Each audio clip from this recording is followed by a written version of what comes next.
আজকে আমি বানিয়েছিলাম টেস্টি আর ক্রিমি এই হোয়াইট চিকেনটা। খেতে যেমন সুস্বাদু তেমনি হয়ও কিন্তু খুব তাড়াতাড়ি। আর এই চিকেনের মেন হলো ম্যারিনেশন। প্রথমে কিছুটা হাঙ্কার দিয়ে দিয়েছিলাম, তারপর ওর মধ্যে আদা রসুন আর লঙ্কার একটা পেস্ট করে দিয়ে দিয়েছি। এরপর স্বাদ মতো নুন, কিছুটা ভিনিগার, ধনে গুঁড়ো, গরম মশলা গুঁড়ো এইগুলো দিয়ে ভালো করে মেখে নিতে হবে।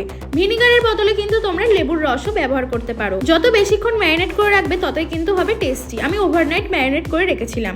প্রথমে আমি এদিকে আলুগুলো ভেজে ওর মধ্যে পেঁয়াজগুলো ভেজে নিয়েছি। মোটামুটি একটু গোল্ডেন ব্রাউন হলেই তুলে নিতে হবে। এরপর আমি শুকনো লঙ্কা, দারচিনি, এলাচ, তেজপাতা আর কয়েকটা গোলমরিচ দিয়ে দিয়েছি। একটুখানি নেড়ে চেড়েই দিয়ে দিতে হবে ওই ম্যারিনেটেড চিকেনটা। ব্যাস হয়ে গেল। আরে হ্যাঁ, সত্যিই ব্যাস, আর কিছুই দিতে হবে না। এরপর হাই হিটে কিন্তু চিকেনটাকে ভালো করে কষতে হবে। তোমরা দেখবে অনেকটা পরিমাণে জল বেরোবে, এই জলেই কিন্তু চিকেন রান্না হবে। আলাদা করে কোনো জল অ্যাড করতে হবে না, আর কিছুই অ্যাড করতে হবে না। এরপর খালি চাপা দিয়ে দিয়ে এটাকে কষতে হবে। কি বলেছিলাম তো সহজ রেসিপি, বিশ্বাস হলো এবার? এরপর ওই যে বেরেস্তাটা ছিল ওইটাকে বেটে ওর মধ্যে মিশিয়ে দিতে হবে।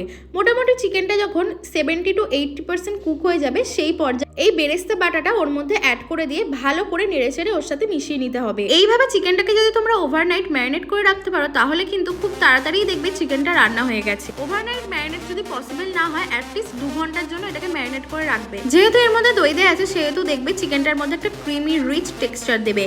এরপর শেষে একদম নামানোর সময় কিছুটা গোলমরিচ গুঁড়ো দিয়ে একটু নেড়েচেড়ে নামিয়ে নিলেই সার্ভ করার জন্য রেডি হয়ে যাবে আমাদের হোয়াইট চিকেন। অসাধারণ স্বাদের এই হোয়াইট চিকেন যতবারই খাই মন যেন ভরে না।